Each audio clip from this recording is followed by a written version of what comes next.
So let's begin with President Trump's sweeping new tax and immigration package. What do you think will be the impact for families living across the tri-state? Well, look, we know that that's going to be the case. 44% of New Yorkers, 40% of all children in New York are actually going to lose coverage here.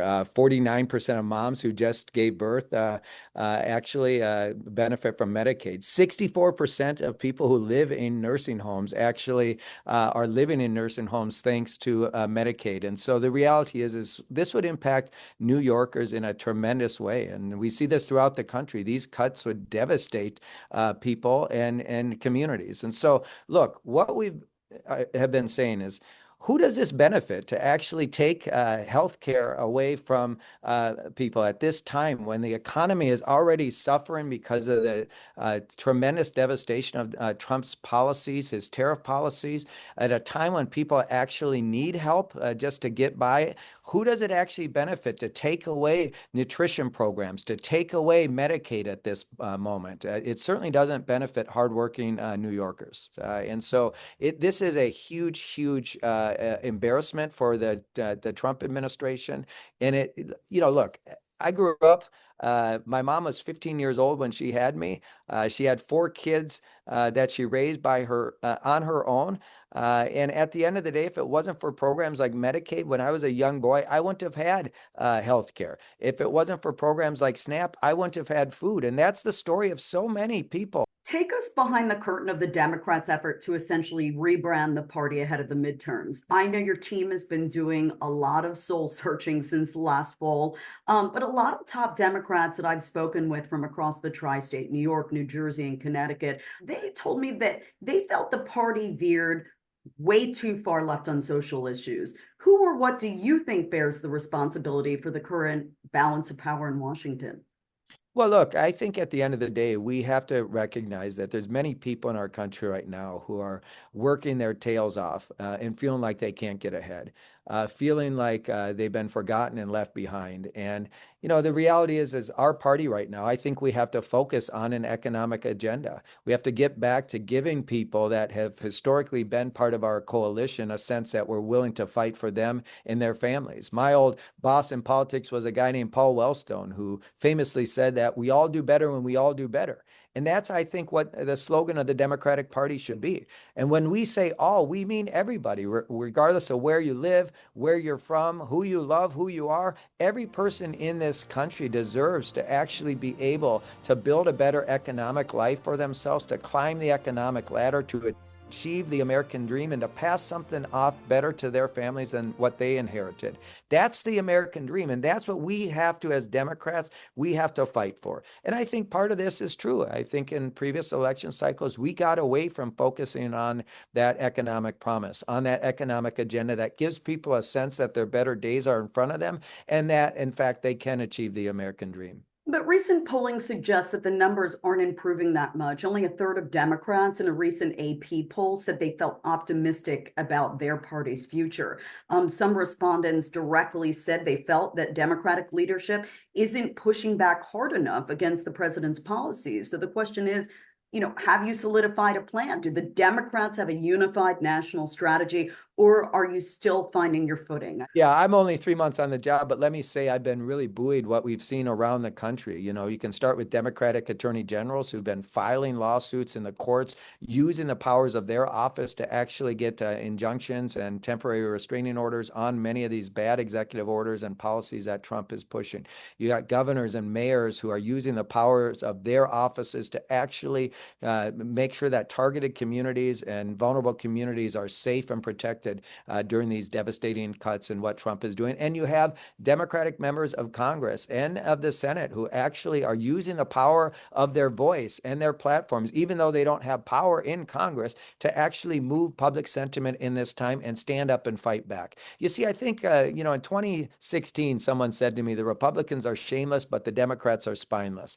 That has always stuck with me. And what we need to do in this moment is we have to stand up and fight like hell for what we believe in. Because if we're not willing to stand up and fight like hell for what we believe in as Democrats, then people are going to wonder whether we believe in those things at all. Let's talk about who's doing that fighting then, because in the Of same course. poll that I cited, AOC, who of course is from here in the Bronx, led the pack in terms of popularity, even over the majority leader, Chuck Schumer. We know she recently joined Bernie Sanders on a national tour. So a two-parter here. Would you like to see AOC run for higher office? The second question, do you still have confidence in Senator Schumer as majority leader? Well, let me say this. I think we have an amazing bench of voices in this party, people who are leading at all levels, including Congresswoman Ocasio-Cortez. She is an amazing public servant. And, we have people who have served for years helping to lead institutions like Senator Schumer. It takes all of us at this point, right? And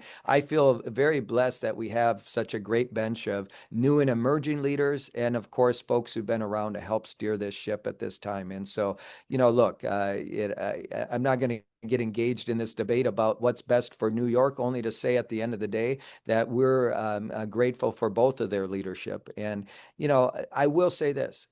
We, at this point right now, anyone who's willing to roll up their sleeves and get out there, travel throughout the country, make sure that we are showing the American people that we're going to fight hard for our values, I want them on my team. And I'm proud of AOC. I'm proud of Senator Schumer. I'm proud of other leaders who've been rolling up their sleeves, engaging in this fight right now.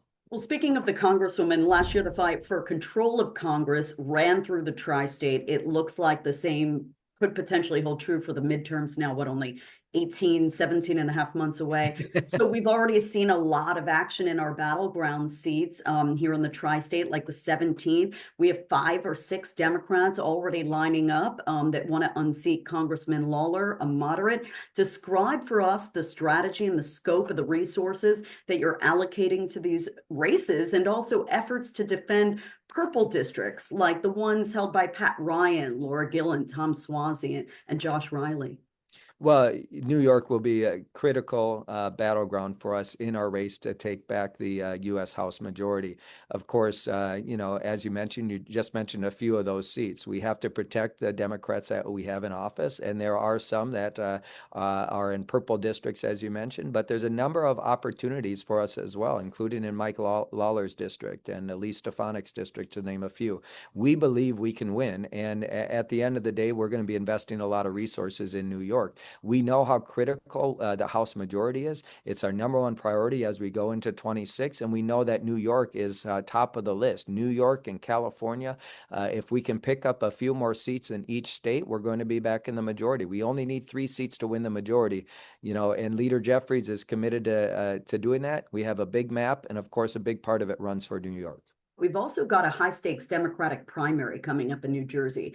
How do you see that gubernatorial race shaping up? And are you confident Democrats can hold on to the governorship come November? Well, we're going to work our tails off to make sure we do. We're not taking New Jersey for granted at all.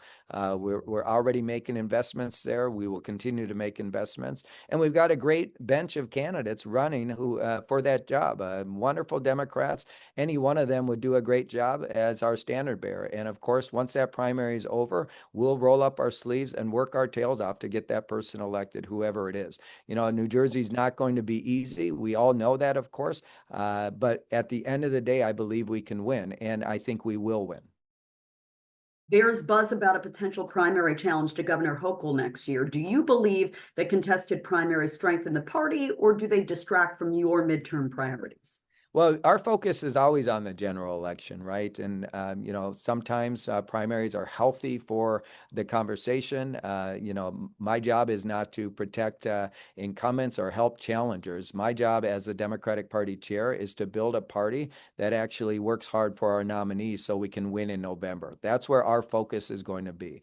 Whoever the primary voters choose in any of these races, we will be behind that candidate. But let me say this. At the end of the day, I believe that Governor Hochul is doing a great job in the state of New York. I believe she will be our nominee, but that's not a decision that we get to make at the DNC. Whoever our nominee is, we will support. I think Kathy is doing a fantastic job as a governor of New York, and we expect her to win a primary, and we'll work our butts off for her. Andrew Cuomo's ahead by double digits in the race to run America's largest city, New York City. And there's already buzz that if he wins the race, he cleans up New York City, that he could be a viable candidate for the White House. What's your take on his reemergence, and would the DNC support him as a potential national contender? Boy, I don't want to talk about hypotheticals here. He's got a long ways to go here to win the mayoralship, and